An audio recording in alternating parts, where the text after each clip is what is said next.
My name is Quenisha, and this is Be a Better Baddie, the podcast where you can learn how to embrace your inner baddie and elevate her. We're entering holiday season, and holiday season is the season of cheer, giving, gratitude, and I actually want to kick off a little series for this month. So for the month of November, I want to help us get into the holiday season mood, and I want to do a series on gratitude. So Thanksgiving obviously is in November. Thanksgiving, gratitude, okay. So I feel like every situation you have two options, right? You can find something to be grateful for, or you can complain throughout the entire situation. I've always been the type of person who prefers to be grateful because it tends to paint things in a more positive light and allows you to connect with yourself and others. In the last 5-ish years, I've really started to understand the magnitude of gratitude. That rhymed. But gratitude is the quality of being thankful and readiness to show appreciation for and to return kindness. Overall, it's a positive emotion that encourages you to recognize the positivity, the abundance, and the goodness in your life, and the people and beliefs that even helped you to get there. So you can be grateful for the eyeball you have and you're able to see. You can be grateful for the woman who made your coffee this morning. You can be grateful for someone's ability to help you. So I want to make it a bit more practical. Let's say I went to Disney World with my family and the day was going wonderful, right? Good day. We got in our hotel. We're there. We're getting on rides. And let's say we're waiting in line for another ride and another family bumps into me. As a result, I drop my bag, right? They bumped me really hard. I drop my bag. All of my things spill out on the ground. While I'm picking up my things, this family that bumped into me then proceeds to get in front of my family because we weren't moving, right? So now it's like a double whammy. First you hit me, now you jump me. So now there's this animosity going on. Someone from my family, this is all hypothetical. Literally, brain was working. So we confront them, right? And we get back in front of them and I have all my things picked up. So everything that was wrong has now been righted. And we could choose to dwell on that situation, or we could just talk about it, say, wow, that's crazy, and get over it and get on with our day. Or we can just have that animosity all day, every day. So the next line we get in for a ride, we're now like, girl, are other people going to do this too? I don't like anybody here. Now, me personally, talk about it because, of course, express it, get it over with, and then move on. Because ultimately, we're at Disney World. This isn't cheap. This isn't easy to do. So in that moment, after the hype has died down and realize what is important, what's controllable, and what the purpose of our day is, I think that's when gratitude kicks in. It's you seeing the glass half full versus half empty. That was a very made up situation, but I hope that you still got the point. So as I said, this is a series on gratitude. So today we're going to talk about the what and the how of gratitude. And then throughout, we're going to talk about being grateful for, I guess I'm going to say different versions of ourselves, not different people, but different versions of ourselves, our past selves, our present selves, and our future selves. Today I'll be kind of focusing on how to show gratitude for other people and the importance of it. But I think we need to also extend that gratitude to ourselves. So I'm really excited about this because I feel like a lot of people overlook gratitude because I think it's seen as cheesy, maybe too emotional, too sentimental, or some people just feel like, why would I be grateful? Because I wanted things to go a certain way. They didn't go a certain way. And until I get it that way, I'm not grateful. So no matter what your perspective is, hopefully you get a better understanding of gratitude by the end of this episode and learn how to appreciate life more, because honestly, life's beautiful. Life's beautiful. I'm on this life is beautiful wave. So I want to start with the research on gratitude. So there were 2 psychologists at University of Miami who took 3 groups to study the impact of gratitude. So they had one group that wrote about things that happened during the week that they were grateful for. The second group wrote about things that irritated them or things that displeased them on a daily basis.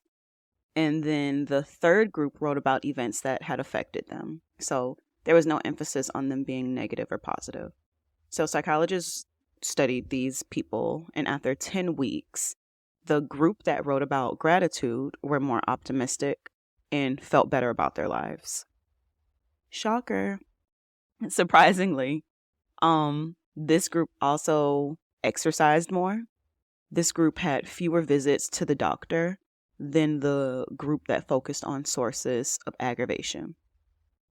So this shows me that, like, there's this quote, and I'm going to talk about it later, but basically energy goes where your focus goes, right? This group was really focusing on the positive things, and they were doing positive things for themselves, and positive things happen versus for the aggravation group. Studies have also been done to prove that gratitude exercises can provide mental health benefits, like reducing the symptoms of depression and anxiety. It can also increase your self-esteem and improve your satisfaction with daily life. We live daily life daily, so I would want to be satisfied with it. And then other studies have shown that expressing gratitude to acquaintances, coworkers, friends, romantic partners, just people, right, can promote connectivity in that relationship. And then it can also help you feel closer to that person and vice versa. So all these wonderful benefits of showing gratitude, right? I am going to be overall happier. I'm going to feel more connected with the people in my life. I'm going to have higher self-esteem. I'm going to be like, there are too many good things that can happen from you expressing gratitude for you not to give it a try. I want to dive into that because obviously there are ways to express gratitude, and I think we have the right 3 things you're grateful for in elementary school stuck in your head, but low key, that works. So have you ever been around someone who just picked out all of the bad in the situation? Like, the situation could be just pretty average, and that's okay, right? Not every moment needs to be a highlight, but that person will pick out every bad thing or just overall choose to view the glass half empty rather than half full. I personally feel really sorry for those people because I think they're missing out on the beauty in life and the people in their life as well, because they're so focused on what wasn't there versus what is there. So, like I said, your focus grows. Just that. Your focus will grow. Whatever you choose to focus on, it will grow. That will be magnified in your life. So if you choose to focus on good things and positivity, that's what will grow. If you choose to focus on the things that aggravate you and the bad things, then that is what will grow in your life. I really think that you can choose. It's up to you. So I want to get into the practical parts of how to practice gratitude because you can do it in various ways. And I think overall, the most important part is to find what works for you. I don't think it's an option leaving this episode to not practice gratitude. You need to pick which one works for you, and especially with the recipient. So here's some different ways you can express gratitude. One is verbal expression. Simply saying thank you is a very powerful way to express gratitude. It could be a direct acknowledgement or an expression of appreciation for someone's help, kindness, or their presence. Just say it. Some people have a very hard just saying it.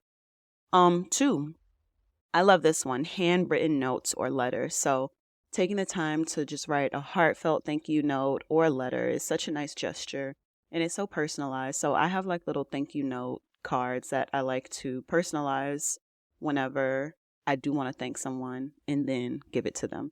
So it's thoughtful, it allows for that personal touch, and it's cherished by the recipient. Third is acts of kindness. So sometimes showing gratitude can be done through acts of kindness, such as offering to help or performing a thoughtful gesture or just doing something special for the person you're grateful to. It just depends on, of course, you and that person. 4 is gifts. So giving a gift that is thoughtful and meaningful can also be another way. So it doesn't have to be expensive. I think the sentiment behind the gift matters more. And I think this is also why gift giving always gets a bad rep. People feel like if gifts aren't expensive, they aren't valuable, which is completely false, right? So if the person you're giving the gift can't interpret the value in something that was given to them, then that's their problem, but only if the gift actually was not thoughtful. Number 5 is public acknowledgement. Some people love this, like just public shout outs, right? I know that this is done at work a lot. So publicly recognizing someone's contributions or their efforts to something in a group setting. So this could be a meeting, a social gathering. Think about a toast or just the beginning of a work meeting, because you can show gratitude for everyone in your life. Personal relationships, professional, strangers, it doesn't matter. Number 6 is quality time. You talk to this person, you have a shared experience with them, or just being present. This is you expressing gratitude for their presence and also support. Number 7, this is for the strangers, nonverbal cues. So just smiling at someone or giving them a little head nod, this can communicate appreciation without words. So you don't always have to think of something. Like, I feel like sometimes it's just automatic. It's saying thank you in a sense. And however you would say thank you to someone, you do that. And I want to end with this one, gratitude journals or reflection. So this is the most introspective way for you to really, really practice gratitude, right? Because now you have to actually think about it. You have to write it out, and you'll probably read it, right? So you don't have to necessarily keep a gratitude journal. So if you use the baddie goal grid, you can easily just put 3 things you're grateful for at the top of the paper before you start planning. Or you can include it in your journal entry at the bottom of your page. It depends on you. So you can have an exclusively gratitude journal. You can include it in your regular journaling routine. I've also seen some people have gratitude jars. I think that's a bit too much for me. I probably won't do it, but I think it's really cute. So essentially, the people who have gratitude jars, at the end of the day, they write down one thing that they were grateful for that happened that day, and they put it in a jar. And if they're feeling down one day, or if they just really feel like, wow, this is a really crappy day, I have nothing to be grateful for, they may go into their jar and pick something out and be like, oh, I was grateful for this woman smiling at me this day. Because it's really the little things that can really shift your mood. So overall, the message is to practice regular reflection on the things that you're grateful for so that you can cultivate this grateful mindset and start expressing gratitude for the things that you receive in life and the people that you have in your life. The manner in which you choose to express your gratitude should align with your personality. I think, as I was thinking about them as well, they're directly aligned to your love language, because in a way you are showing love for someone that you appreciate. So thinking about their love language, your love language, combining all these methods to kind of amplify the impact and the sincerity of your gratitude. So this is a mix of outward and inward gratitude expressions. And as we move throughout this month, we'll talk more about gratitude for yourself. So we will end it there. Make sure you express some gratitude today to the people around you and yourself. I'm really excited about this series. Next week, we'll be talking about showing gratitude for your past self, which I think is so important. So I will see you in the next one. I hope you have a positively self-loving, productive day. And yeah, that's it for me. Bye.